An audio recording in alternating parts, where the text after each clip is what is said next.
नमस्ते। चलिए आज जनरल नॉलेज की एक बहुत बड़ी मुश्किल को आसान बनाते हैं। वो मुश्किल है भारत के इतने सारे प्रसिद्ध मेलों को याद रखना। तो शुरू करें।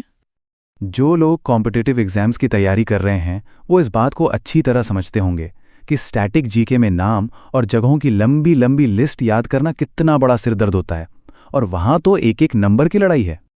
देखिए, प्रॉब्लम सिर्फ ये नहीं है कि इन्फॉर्मेशन बहुत ज़्यादा है। असली चैलेंज तो उसे दिमाग में टिकाए रखना है। रट्टा मारना पता है कैसा है? बिल्कुल एक लीक होती बाल्टी की तरह। आप कितना भी पानी भर लो, वो तो निकल ही जाएगा। लेकिन क्या हो अगर सीखने का कोई बेहतर, कोई स्मार्ट तरीका हो? आज हम रट्टा मारने से कहीं आगे बढ़कर एक ऐसी टेक्निक देखने वाले हैं जो फैक्ट्स को दिमाग में, समझ लीजिए, फेविकोल की तरह चिपका देगी। तो हम बात करेंगे एक बहुत ही सिंपल लेकिन पावरफुल मेथड की, वर्ड ट्रिक्स, या जिसे फैंसी भाषा में मेमोनिक्स भी कहते हैं। इसमें पूरा खेल बस इतना है कि मेले का नाम और उसकी जगह के बीच एक मजेदार, एक यादगार कनेक्शन बना दिया जाए। तो होता ये है कि ये ट्रिक्स दिमाग में एक मेंटल शॉर्टकट बना देती हैं, बिल्कुल किसी पजल के दो टुकड़ों को जोड़ने जैसा। और फिर सही जवाब तो अपने आप ही याद आ जाता है ना कमाल की बात? चलिए, बातें बहुत हो गईं। अब इस मेथड को एक्शन में देखते हैं, कुछ असली एग्जाम्पल्स के साथ। हम कुछ ऐसे इंपॉर्टेंट मेले देखेंगे जो अक्सर एग्जाम्स में पूछे जाते हैं, और हर एक पर एक मजेदार ट्रिक लगाएंगे। तो लिस्ट में सबसे पहले है चंपारण मेला। और हाँ, ये कोई ऐसा वैसा मेला नहीं है, ये 2022 के एसएससी एग्जाम में पूछा गया सवाल है, तो जरा ध्यान से सुनिएगा। अब यहां आता है शब्दों का खेल। चंपारण शब्द में से रण को पकड़िए। रण मतलब लड़ाई का मैदान, और लड़ाई किसके बीच होती है? जिनके बीच 36 का आंकड़ा हो, मतलब गहरी दुश्मनी हो। तो बस कनेक्शन बन गया। रण से याद आया 36, और 36 से सीधा छत्तीसगढ़, है ना? एकदम सिंपल। चलिए अब आगे बढ़ते हैं। अगला है मेदारम जतारा। और ये कोई छोटा मोटा मेला नहीं, कुंभ मेले के बाद भारत का दूसरा सबसे बड़ा मेला है ये। तो सवाल ये है कि इसे कैसे याद रखें? इसकी ट्रिक तो हमारे किचन में ही छुपी है। मेले का नाम है मेदाराम। इसमें से मेदा शब्द को पकड़िए। हाँ, वही आटा वाला मैदा। अच्छा, खाना बनाते वक्त मैदा के साथ और क्या इस्तेमाल होता है? तेल, है ना?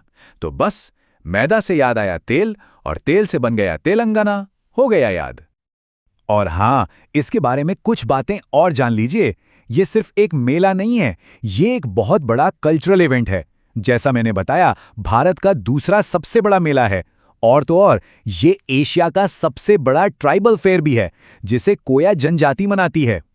अब आते हैं एक ऐसे मेले पर जिसकी ट्रिक एक बहुत ही फेमस देशभक्ति के नारे से जुड़ी है। मेले का नाम है खीर भवानी मेला। ये नारा तो सबने सुना ही होगा। ये इतना पावरफुल और फेमस है कि खीर और कश्मीर का कनेक्शन दिमाग में एकदम पक्का बैठ जाता है। इसे भूलना बहुत मुश्किल है। तो इस नारे के होते हुए खीर भवानी मेला कहाँ लगता है, ये याद रखना तो बच्चों का खेल है। सीधा जवाब जम्मू और कश्मीर। अच्छा, अब तैयार हो जाइए एक ऐसे मेले के लिए जो अपनी एक बहुत ही यूनिक और सच कहूं तो काफी इंटेंस रस्म के लिए जाना जाता है। ये जो पत्थर फेंकने की रस्म है, ये तो काफी इंटरेस्टिंग है। लेकिन हमारे काम की चीज, मतलब इसकी लोकेशन याद रखने की ट्रिक, वो पहले स्टेप में ही छुपी है। ध्यान दीजिए, पेड़ को कहाँ रखा गया है? जाम नदी के ठीक मध्य में।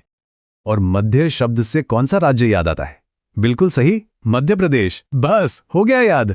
अब जब आप ये ट्रिक समझ गए हैं, तो चलिए कुछ और मेलों को फटाफट देख लेते हैं। अंबुबाची मेला। अंबु को पकड़िए अंबर, यानी आसमान जैसा लगता है, तो हो गया असम। फिर है मिंजर मेला। मिंजर से बना मंजर, और सबसे खूबसूरत मंजर कहाँ मिलते हैं? हिमाचल प्रदेश में। हरिहर मेला। हर और बिहार की तुकबंदी है, तो ये हुआ बिहार। माधवपुर मेला।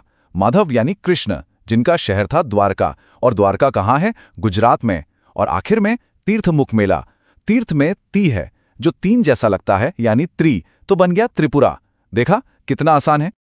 तो हमने कुछ जबरदस्त ट्रिक्स सीख ली हैं, पर सवाल ये है कि क्या ये सच में काम करती हैं?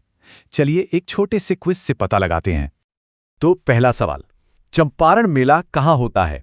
जरा सोचिए, क्या ट्रिक थी हमारी, याद है? रण और 36। छत्तीसगढ़। बिल्कुल सही। देखा, कनेक्शन कितनी जल्दी क्लिक हुआ, कोई रट्टा मारने की जरूरत ही नहीं पड़ी। तो देखिए, आज हमने सिर्फ भारत के मेलों की एक लिस्ट याद नहीं की है, बल्कि सीखने का एक नया, एक मजेदार तरीका सीखा है। जरा सोचिए, इसी वर्ड ट्रिक वाली टेक्निक को आप हिस्ट्री की डेट्स, साइंस के मुश्किल टर्म्स या किसी भी मुश्किल टॉपिक पर लगा सकते हैं। तब सीखना एक खेल बन जाएगा, कोई बोझ नहीं।